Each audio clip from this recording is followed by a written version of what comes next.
ใส่ลูกอยู่นี่โดยไปพานาบ่าวไปเบิ่งไปอันนี้บ่เฮือนนี่ล่ะนะลูกป้าติโทพี่น้องเอ้ยคือว่าเซแล้วนี่เซคักเซแน่โอ้พี่น้องเอ้ยกระท่อม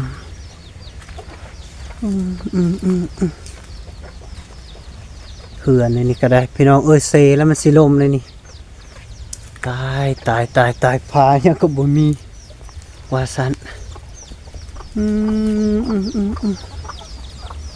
นอนก็มุงพระบัดพี่น้องเอ้ยแล้วก็ป้าห่มพร้อมเนาะ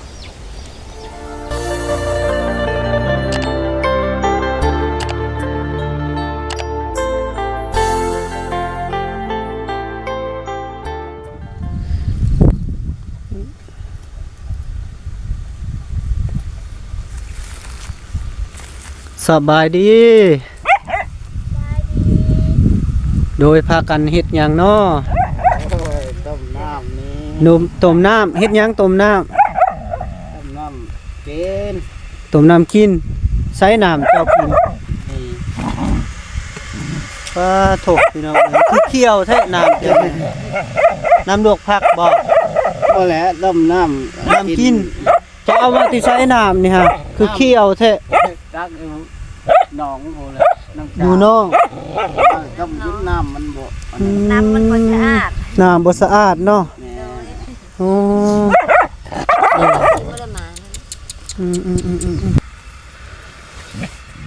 ขออนุญาตเด้อพ่อซื้อเจ้าซื้อหยังพ่อทองแหวน ทองแวนแม่เด้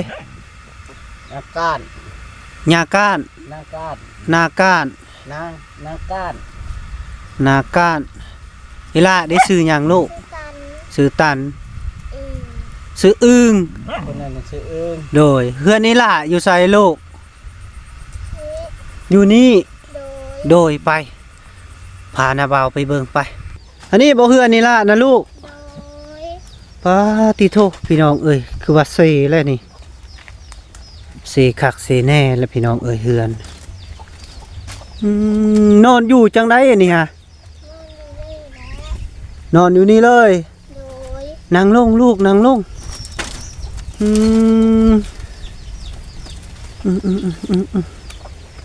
โอ้พี่น้องเอ้ยกระท่อม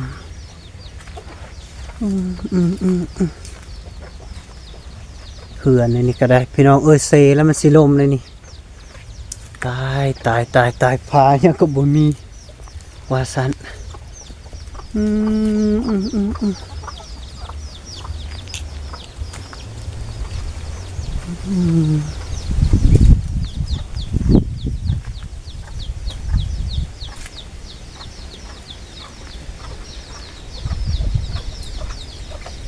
โซลาเซลล์อนุญาตขึ้นเด้อโดยอีละนอนอยู่พี่เลยบอลูกว้านอนจังได้บัดนี้นะคือว่ามันสิลุแหงอันนี้เอ้ย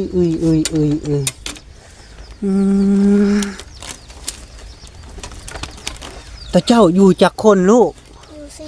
สี่คนพอแม่เฮล่าอายุจักปีลูก11 ปีโดยเจ้าได้จักปี10 ปีพี่น้องเอ้ยอีล่าเพิ่นเนาะอีล่า2 คน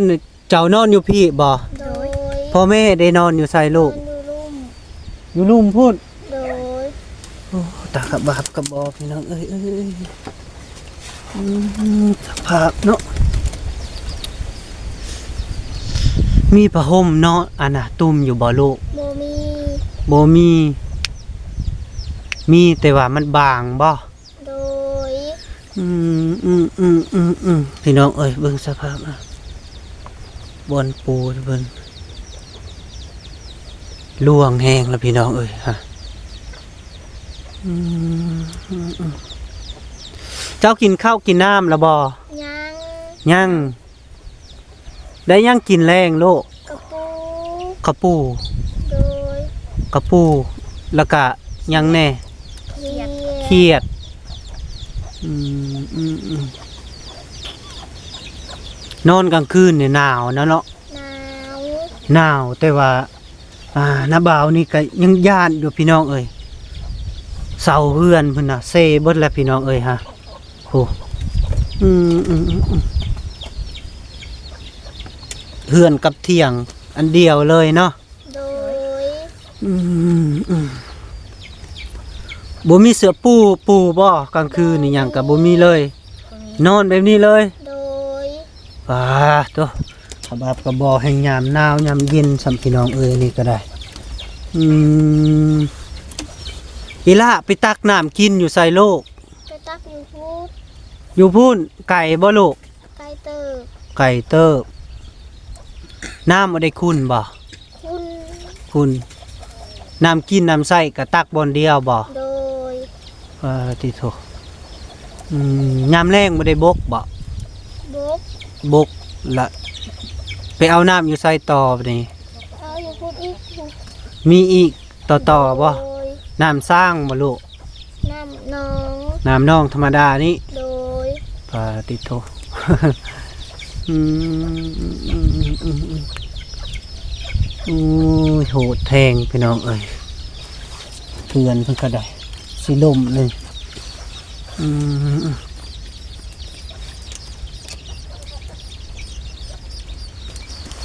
แต่ละมืออีละไปใส่ลูก ไปไปกลมัน ไปกลมัน โดย ไปเบิดซองบ่ โดยไปกับแม่ ไปกับแม่ โดย เจ้าได้ไป ไป ไปกับแม่ โดย อีละเด้ ไป ไปพ่อก็ไปบ่ บอ พอบ่ได้ไป เป็ดไก่ลายเนาะ โดย เลี้ยงอยู่บ่เป็ดไก่ก็ได้ เที่ยง เลี้ยงพอได้กินเนาะ โดย เบิ่งน้ำเอาไปเบิ่งน้ำก่อนเด้อจักหน่อยน้ำกินของอีละเกลือเป็นนัวยาด้วยพี่น้องเอ้ยตึกตัดน้ำกินกับน้ำใส่พี่น้องเอ้ยไปเอาบนเดียวเพิ่นว่านี่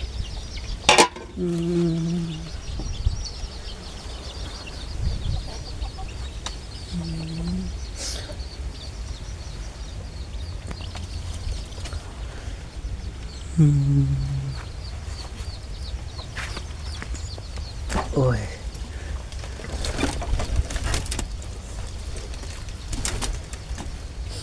ประตูก็ไม่ได้มีเนาะบ่มีอันบังเลย โดย ตายแบบนี้จะกับบาปกับบ่หนาวบ่ลูก โดย หนาวอยู่ทดแล้วเนาะบ่มีทรงนุ่งบ่ บอมี บ่มีเลย โดย โอ้ตายคักบ่นี่กับผ้าพี่น้องผ้ากระจาดก็ลงเบิดเลยมันเอี่ยวไปพุ่นเอาไม้คำพร้อมพี่น้องเอ้ย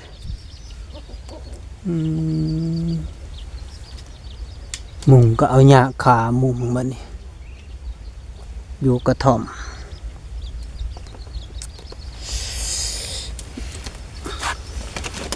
ไอ้น้องแต่เจ้า2 คนนี่บ่ โดย มาอยู่นี่จักปีแล้วลูกเจอบ่ 3 ปีแล้ว 2-3 ปีบ่ได้อยู่บ้านบ่ บอมี บ่มีเฮือนบ่ โดย มีหักบ่ใหญ่บ่หรือว่าเป็นไดหรือว่าติบ่มีเลย บมีเลย บ่มีเลยพี่น้องเอ้ยพูดเถอะเนาะคือบ่แปลงบ่นี่ฮะสมแซมน้าบ่าวแล้วก็ยานได้ดิมันสิหักไว้นี่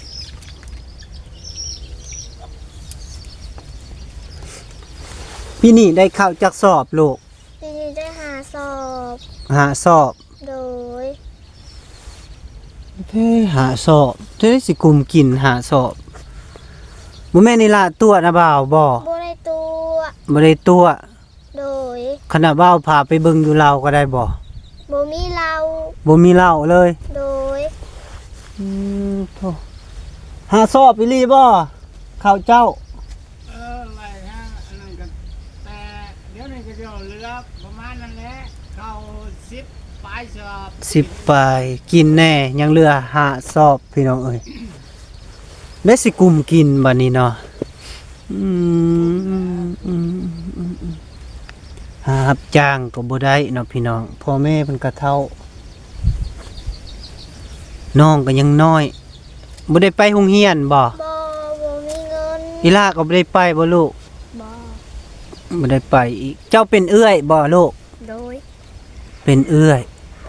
เป็นน้องเนาะ โดย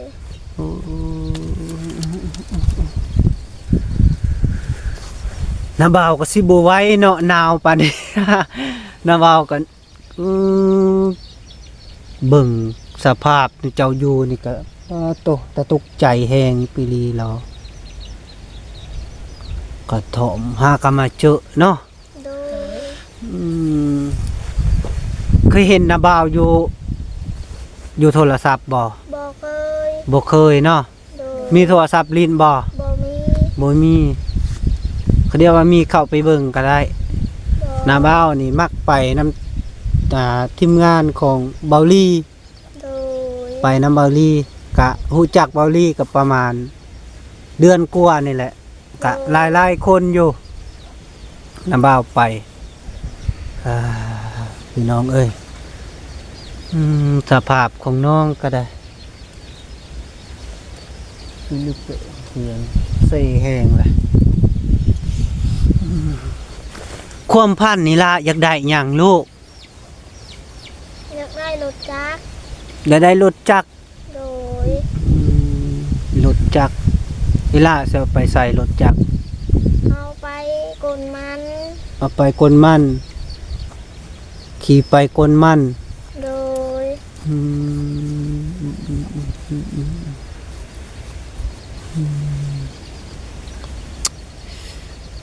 เอาไปขี่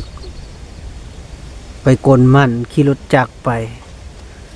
อีล่าบ่อยากได้เงินเฮ็ดเทือนซะบ่คือว่าอยากได้รถจักร อยากได้ ลักๆก็อยากได้อันภาคจาดนี่เนาะว่าซั่นซะมันก็เกินแท้อันนี้ก็ได้บ่มีฮอดอันบังเลยจุเจ้านอนก็ได้ โดย พี่น้องเอ้ยโอ้บ่อนนอนบ่อนพ่อแม่เพิ่นนอนก็ได้มุงผ้าบัดพี่น้องเอ้ยแล้วก็ผ้าห่มพร้อมเนาะนะตอนนี้เพิ่นกะนางพิงไพ่ว่าซั่น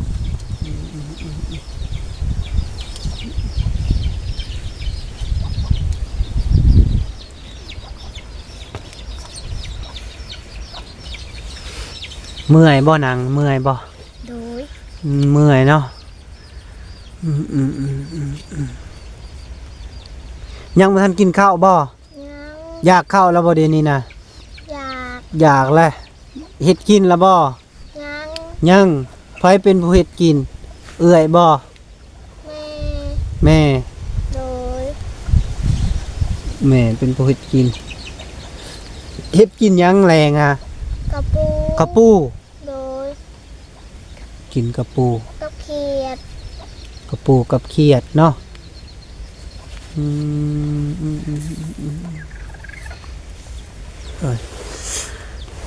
มีแต่ว่าจังซั่นละเด้อน้าบ่าวก็สิขอโตกลับแล้วได้บัดนี้มันหนาวแฮงพี่น้อง โดย เนาะ โดย เอา1 2